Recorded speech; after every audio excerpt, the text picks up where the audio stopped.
प्यारे दोस्तों, सऊदी अरब जिसे पुराने जमाने में हिजाज के नाम से जाना जाता था, पूरी दुनिया के मुसलमानों का मरकज है। मगर जरा सोचिए, अगर कोई आपसे यह पूछ ले कि आज से तकरीबन 1400 साल पहले, यानी जब पैगंबर मोहम्मद सल्लल्लाहु अलैहि वसल्लम की पैदाइश नहीं हुई थी, उस वक्त अरब में क्या होता था? उस दौर में यहाँ के लोग किस माबूद को मानते थे? उनके देवी देवता कौन थे? और वह किस मजहब व रस्मों रिवाज पर अमल करते थे? तो इसका सीधा और आसान जवाब यही है कि उस जमाने में बस कुछ ही लोग ऐसे थे जो एक खुदा पर यकीन रखते थे और उसी की इबादत किया करते थे। वरना पूरा अरब, जिसमें सऊदी अरब भी शामिल था, बुत परस्ती यानी मूर्ति पूजा में डूबा हुआ था। हर कबीले ने अपने इलाके में अलग अलग बुत बना रखे थे और हर कोई अपने बुत को ही खुदा मानकर उसकी पूजा किया करता था। फिर हुआ यह कि अल्लाह ने अपने सच्चे धर्म इस्लाम को इस जमीन पर उतारा कि जिसने चंद सालों के अंदर ही पूरे के पूरे अरब इलाके को, बल्कि अगले कुछ सालों के अंदर ही हमारी इस दुनिया के आधे इलाके को इस्लामी हुकूमत में दाखिल कर लिया। तब का वक्त था और एक आज का वक्त है, क्योंकि आज भी इस्लाम दुनिया में सबसे तेजी के साथ फैलने वाला धर्म के तौर पर जाना जाता है। दोस्तों, ये जो पिछले 1400 या 1500 साल का पूरा इतिहास गुजरा है, इसमें अगर किसी भी काबिल इंसान या फिर आम इंसान से ही पूछा जाता, तो उसका जवाब यह होता कि बाकी इलाकों का, बाकी मुस्लिम दुनिया का तो पता नहीं, लेकिन अरब में जिस तरीके से बदलाव आया है, अरब की जड़ों में जिस तरीके से इस्लाम आया है, यहाँ पर मूर्ति पूजा यानी कि बुत परस्ती की दोबारा कभी भी शुरुआत नहीं होगी, यानी दोबारा वापसी नहीं होगी। और यकीन है कि इस वीडियो को देखने वाले आप सभी लोगों का शायद यही मानना होगा। लेकिन आप इस खबर को देखिए, यहाँ पर हम सऊदी अरेबिया से जुड़े हुए उस मुद्दे की, यानी कि उस खबर की डिटेल में बात करेंगे ही, कि जो पिछले कुछ दिनों से पूरी दुनिया में काफी तेजी से वायरल हो रही है और जिसने दुनिया भर के लोगों को हैरानों परेशान कर दिया है। खासकर मुस्लिम दुनिया में रहने वाले लोगों के होश उड़ा रखे हैं। लेकिन उससे पहले हम नजर डालते हैं एक हदीस के ऊपर। हजरत आयशा सिद्दीका रज अल्लाहु ताला अन्हा से मरवी है कि हुजूर सल्लल्लाहु अलैहि वसल्लम ने फरमाया कि उस वक्त शबो रोज का सिलसिला खत्म ना होगा, यानी कि कयामत नहीं आएगी जब तक दोबारा से लात और उज्जा की इबादत नहीं की जाएगी। अब आप में से बहुत सारे लोगों के दिमाग में यही सवाल उठ रहा होगा कि भाई, ये लात और उज्जा कौन है जिनकी दोबारा इबादत यानी पूजा शुरू होने की इस हदीस में कयामत की निशानी के तौर पर बताया जा रहा है? तो दोस्तों, जैसा कि हमने आपको पहले ही बताया कि पैगंबर हजरत मोहम्मद सल्लल्लाहु अलैहि वसल्लम की पैदाइश से पहले अरब के ज्यादातर लोगों ने अपने अलग अलग खुदा बना रखे थे और वो उन खुदाओं की इबादत मूर्ति पूजा के जरिए से किया करते थे। तो उन बहुत बस सारे अलग अलग खुदाओं में से जो कुछ गिने चुने खुदा पूरे अरब में सबसे ज्यादा मशहूर थे, या यह कह सकते हैं कि जो देवियां सबसे ज्यादा पूजी जाती थीं, उनमें से एक का नाम लात और दूसरी का नाम उज्जा था। और यह मूर्तियां लोगों से बातें किया करती थीं। लात और उज्जा के बारे में हैरानक मालूमात तो हम देंगे ही, लेकिन सबसे पहले उनके मुताल्लिक हाल ही में सऊदी में फिर से इन्हें पूजा जाने लगा है, ऐसा दावा करने वाली खबर की हकीकत जानते हैं? अब यह जो ताज़ा मामला है कि जिसकी वजह से पिछले साल से ही मीडिया या फिर सोशल मीडिया के ऊपर काफ़ी विवाद हुआ पड़ा है और कंट्रोवर्सी हो रही है, वह दरअसल इन इंसान के एक बयान से शुरू हुआ था। इनका नाम है उस्मान इब्ने फारूक। ये दरअसल एक पाकिस्तानी अमेरिकन स्कॉलर है कि जो अक्सर नास्तिक लोगों से या फिर कभी कभार क्रिश्चियन वगैरह लोगों से डिबेट करते हुए नजर आते हैं, यानी उनको इस्लाम की दावत देने के लिए यह जाने जाते हैं। अभी हाल ही में जब यह एक पॉडकास्ट में गए थे, तो इन्होंने किसी बात का जवाब देते हुए यह कहा, संगीत था कि सऊदी अरेबिया के अंदर लात और उज्जा की एक बार फिर से इबादत शुरू हो गई है। ये कह रहे हैं कि भले ही यह कम्युनिटी अभी बहुत छोटी है और बहुत ही कम लोग, और जो भी है वह अपने घरों पर या फिर दूसरी खुफिया जगह पर ही यह करते हैं, लेकिन हाँ, इनके पास ठोस सबूत है कि ऐसा सऊदी अरेबिया के अंदर हो रहा है, और वह भी यह स्टैचू किसी म्यूजियम वगैरह में या किसी दूसरी जगह पर नहीं, बल्कि घरों पर है और इन्हीं स्टैचू की इबादत की जा रही है। वैसे तो दोस्तों, इस पूरे मैटर को सुनकर जैसा कि हमने पहली बार में सोचा था, आप भी यही सोच रहे होंगे कि शायद ये कोई पब्लिसिटी स्टंट तो नहीं, इन्होंने ऐसा ही बयान दे दिया होगा थोड़ी बहुत शोहरत जमा करने के लिए। लेकिन दोस्तों, जब आप लोग इस मैटर की गहराई में जाएंगे, गूगल वगैरह पर सर्च करना शुरू करेंगे, तो आपको पता चलेगा कि यह कोई नई और अजीब बात नहीं है, बल्कि पिछले कुछ सालों से लगातार ये देखा गया है कि सऊदी अरेबिया के अंदर एक खास तबका इस चीज को सोशल मीडिया पर बकायदा प्रमोट कर रहा है और इस तरीके की कैंपेन चला रहा है कि यह जो लात और उज्जा मनात वगैरह, ये जो बूथ है, ये हमारे इतिहास का हिस्सा है। तो इसीलिए सऊदी गवर्नमेंट को चाहिए कि इनके स्टैचू को बकायदा एक बार फिर से वापस लाया जाए और म्यूजियम वगैरह के अंदर रखा जाए, ताकि ना सिर्फ बाकी दुनिया जो यहाँ पर आती है वह इन चीजों को देख सके, बल्कि सऊदी अरेबिया के लोग भी अच्छी तरह से जान सके कि लात उज्जा मनात क्या है और ये हमारे इतिहास का अटूट हिस्सा है। और शायद यही वजह है कि जब एक अमेरिकन स्कॉलर पॉडकास्ट में इस तरीके की बात करता है तो बाकी दुनिया के मुसलमानों ने इस बात को लाइटली नहीं लिया, बल्कि बहुत ज्यादा सीरियसली लिया। क्योंकि पिछले कुछ सालों से सऊदी अरेबिया में सोशल मीडिया के ऊपर लात और उज्जा का जो कैंपेन है वह कहीं ना कहीं नजर तो जरूर आया है। अरब कौम हजरत इस्माइल अलैहिस्सलाम की नस्ल से ताल्लुक रखते हैं। ये लोग पहले तौहीद परस्त थे और दीन इब्राहिम पर थे, लेकिन फिर इब्लीस ने उन्हें कुफ्र शर्क और बुत परस्ती में मुब्तला कर दिया। मुशरिकीन अरब के बहुत सारे बुत थे, लेकिन इनमें तीन ज्यादा अहमियत और शोहरत रखते थे। इनके नाम लात मनात और ऊंजा थे। लात मनात और उज्जा को अरब जमाना जाहिल से ही पूजते चले आते थे। वह उनके आगे कुर्बानी करते, उनसे मन्नतें मांगते और उनका बड़ा एहतराम करते थे। अरब लात मनात और ऊंझा इन तीनों बुतों को ही मानते थे। लफ्ज ऊंझा इज्जत से निकला है, जिसके मानी सबसे ज्यादा काबिल इज्जत के हैं।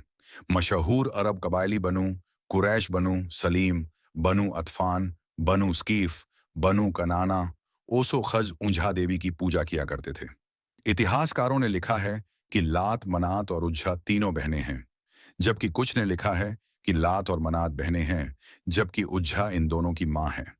मुशरिकीनों के अकायद के मुताबिक लात अमनो खुशहाली, रहम और इंतकाम की देवी थी, जबकि मुसाफिर अपना सफर शुरू करने से पहले लात से अच्छे मौसम और हिफाजत के लिए दुआ किया करते थे।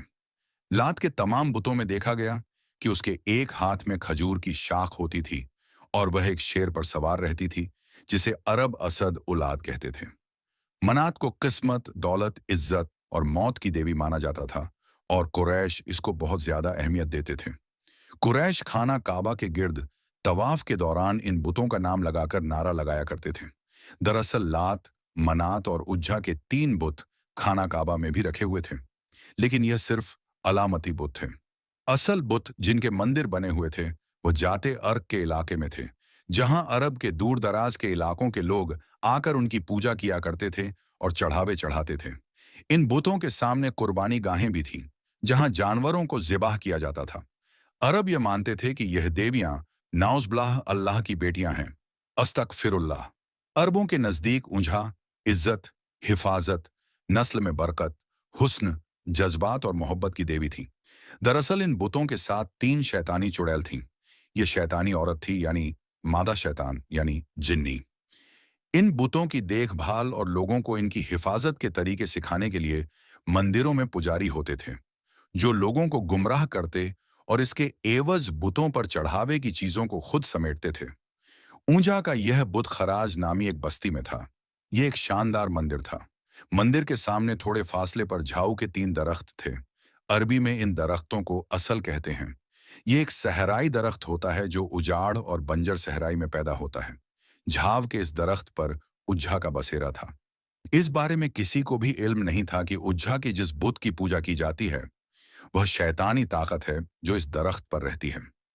जब भी लोग इसके मंदिर चढ़ावे और मन्नतों के लिए आते तो वह चुड़ैल जो होती वह मंदिर के उस बुत के अंदर दाखिल होकर बोला करती और शैतानी गुप्तों से लोगों के मसाइल भी हल कर दिया करती थी। इस तरह इसका आका इब्लीस इसके इस काम से खुश था। जब अल्लाह के आखिरी नबी हजरत मोहम्मद सल्लल्लाहु अलैहि वसल्लम को मबूस फरमाया गया, आपने अल्लाह की मदद से फतह मक्का किया, तो कुछ दिनों के बाद बुतों की शामत आ गई। खाना काबा में रखे हुए बुत तोड़े जाने लगे और सच्चे रब का नूर चमकने लगा। खाना काबा से बुतों को हटाने के बाद मुख्तलिफ देहातों और बस्तियों में बने हुए मंदिरों की बारी आई। जब मक्का के तमाम बुत तोड़े जा चुके तो 25 रमजान को नबी पाक सल्लल्लाहु अलैहि वसल्लम ने हजरत खालिद बिन वलीद को बुलाया। इंसानी तारीख का सबसे काबिल तरीन कमांडर हजरत खालिद बिन वलीद को ऊंझा की तबाही का मिशन सौंपा गया। आप सल्लल्लाहु अलैहि वसल्लम ने खालिद बिन वलीद को हुक्म दिया कि उज्जा के मंदिर के करीब 3 झाऊ के दरख्तों में से एक को जाकर काट दे। लिहाजा आपने हुक्म की तामील करते हुए खराज बस्ती में पहुंच गए। हजरत खालिद बिन वलीद तीसरे दरख्त के करीब उसे काटने की नीयत से पहुंचे तो अचानक उज्जा नामी चुड़ैल आपके सामने जाहिर हो गई। वो एक खौफनाक सूरत वाली बरहना औरत थी। वो शोले बरसाती आंखों से हजरत खालिद को घूरने लगी। अचानक मंदिर का पुजारी बुलंद आवाज से पुकारा कि ए ऊंझा, खालिद को कत्ल कर दे। अगर तूने खालिद को कत्ल ना किया तो आज तू जलील और रुसवा हो जाएगी। उज्जा हजरत खालिद की तरफ बढ़ी। आपने तलवार निकाली, अल्लाह का नाम लेकर उज्जा पर हमला कर दिया। पहले ही वार में उज्ज का सर तन से जुदा हो गया। उसके जमीन पर गिरते ही उसका जिस्म जलने लगा। थोड़ी देर के बाद आपके सामने कोयले का ढेर मौजूद था। हजरत खालिद बिन वलीद ने ऊंझा को कत्ल करने के बाद उसके बुत को भी टुकड़े टुकड़े कर दिया। फिर उसके बाद मंदिर के पुजारी को भी कत्ल करके वापस रवाना हुए। आपने वापस आकर सारा वाकया नबी करीम सल्लल्लाहु अलैहि वसल्लम को सुनाया। इस पर आप सल्लल्लाहु अलैहि वसल्लम ने फरमाया, यह उज्झा थी, अब यह हमेशा के लिए खत्म हो गई। इस तरह सदियों तक पूजी जाने वाली यह शैतानी ताकत का खात्मा नबी करीम सल्लल्लाहु अलैहि वसल्लम के हुक्म से सैफुल्लाह यानी खालिद इब्ने वलीद के हाथों से हुआ। फिलहाल बस इतना समझिए कि उसके बाद ना सिर्फ लात और उज्झा जैसे बड़े बड़े बुत खानों को खत्म किया गया, बल्कि खाना काबा के अंदर भी जो 360 के करीब अलग अलग तरह के बुत मौजूद थे, उनको भी खत्म कर दिया गया। और तब से लेकर आज तक लगातार सऊदी अरेबिया के इलाकों ने बहुत कुछ बदलते हुए देखा है। अलग अलग सल्तनतें कायम हुईं, अलग अलग बादशाह सल्तनत की गद्दी पर बैठे, मगर फिर भी यह लात और उज्जा जैसे इनके पुराने ऐतिहासिक बुतों का यहां पर वापस आना तो दूर, बल्कि न तो इनका कोई नाम लेने वाला मौजूद था और ना ही किताबों वगैरह में इनका कोई खास जिक्र नजर आता था। लेकिन जैसा कि हम जानते हैं कि अब यह 2025 है और सऊदी अरेबिया में पिछले 8 या 10 सालों के अंदर इतनी तेजी के साथ बदलाव होता हुआ दिखा है और अभी भी बदल रहा है कि संगीत जितनी तेजी के साथ पहले कभी सदियों में भी नहीं हुआ होगा। और जैसा कि हम जानते हैं कि ऑलरेडी सऊदी हुकूमत इस तरह के बहुत सारे म्यूजियम बना रही है और अपनी पुरानी से पुरानी चीजों को ढूंढकर वहां पर लेकर भी आ रही है। इसीलिए यहां कोई ज्यादा हैरानी की बात भी नहीं होगी कि अगर हम फ्यूचर में देखें कि सऊदी हुकूमत की तरफ से वहां के किसी नए या पुराने म्यूजियम में इस तरह के स्टैचू लाकर रखे जाएं, क्योंकि इससे पहले भी सऊदी अरेबिया की हुकूमत इस तरह के कई सारे कदम उठा चुकी है कि जिस पर उसको पता था कि पूरी दुनिया के मुसलमानों की तरफ से उसको खूब विरोध देखने को मिलेगा। मिसाल के तौर पर सऊदी अरेबिया में वह एक मशहूर इलाका है जिसको मदायने सालेह या अल उला के नाम से भी जाना जाता है, जहां पर पैगंबर हजरत मोहम्मद सल्लल्लाहु अलैहि वसल्लम ने लोगों को जाने से मना किया था, क्योंकि इस जगह पर हिस्टोरिकली किसी दौर में खुदा का अजाब नाजिल हुआ था। तो उस जगह को सऊदी हुकूमत ने ना सिर्फ एक टूरिस्ट डेस्टिनेशन में बदला, बल्कि वहां पर तो आज के दौर में रात के अंधेरे में खूब पार्टीज वगैरह का भी इंतजाम किया जाता है। प्यारे दोस्तों, अभी कुछ ही अरसा पहले की बात है जब सऊदी अरब में मूवी सिनेमा पर लगाया गया, अपना 40 साल पुराना बैन खत्म कर दिया और अपना पहला कमर्शियल सिनेमा हॉल यानी थिएटर ओपन कर दिया, जिस पर दुनिया जहान से कई तरह के लोगों ने इस पर चर्चा करनी शुरू की। हजारों मुसलमानों ने सऊदी अरब के इस कदम पर मायूसी जाहिर की और वहीं पर कई लोग ऐसे भी थे जिन्होंने सऊदी गवर्नमेंट की इस जिद को अप्रिशिएट किया और इस बात पर खुशी मनाई कि सऊदी अरब भी अब नई दुनिया के साथ कदम से कदम मिलाकर चलने के लिए तैयार हो रहा है। लेकिन अभी इस बात को पूरी तरह एक्सेप्ट भी नहीं किया गया था कि खबर आई कि पिछले दिनों सऊदी अरब में पहला अल्कोहल स्टोर यानी शराब की दुकान खोल दी गई है। यानी अब शराब की खुलेआम खरीदारी होने लगेगी। दोस्तों, अब हम आपको एक ऐसी हैरत अंगेज खबर बताने जा रहे हैं जिसने पूरी दुनिया को सोचने पर मजबूर कर दिया है। यह खबर किसी जंग या तबाही की नहीं, बल्कि सोने के खजाने से ताल्लुक रखती है। जी हां दोस्तों, सऊदी अरब की सरजमीन से निकला है सोना, इतना ज्यादा कि दुनिया भर के मुल्क दंग रह गए। हर तरफ बस इसी खबर की चर्चा हो रही है। दरअसल सऊदी अरब का नाम वैसे भी अक्सर सुर्खियों में रहता है और इसकी वजह भी वाजह है, क्योंकि यह वही मुल्क है जहां मुसलमानों का कब्ला मौजूद है और मक्का व मदीना जैसे पाक शहर इसकी सरजमीन की शान है। लेकिन इसके अलावा भी सऊदी अरब हमेशा चर्चा में रहता है अपने तेल के भंडार की वजह से। दुनिया जानती है कि सऊदी अरब की पूरी इकॉनमी अब तक तेल पर ही टिकी रही है। लेकिन अब जो नई खबर सामने आई है, उसने तेल से भी बड़ी हलचल मचा दी है। सऊदी अरब की मशहूर गोल्ड माइनिंग कंपनी मादिन ने 28 दिसंबर 2024 को एक ऑफिशियल ऐलान किया। इस ऐलान में बताया गया कि मक्का प्रांत के अल खुरमा नामक इलाके में उन्हें सोने का इतना बड़ा भंडार मिला है, जो शायद पिछले कई दशकों में दुनिया में कहीं नहीं मिला। बताया जा रहा है कि जिस पट्टी में यह सोना मिला है, उसकी लंबाई लगभग 100 किलोमीटर है से 125 किलोमीटर तक फैली हुई है। अब आप जरा सोचिए कि अगर इतनी बड़ी जमीन के नीचे सोना मौजूद हो, तो वह कितनी बड़ी दौलत होगी। सोना कोई नई चीज नहीं है। हर देश में सोना मिलता है, लेकिन बात यह है कि जितनी क्वालिटी और प्योरिटी का सोना सऊदी अरब में मिला है, वैसा दुनिया में कहीं कहीं ही मिलता है।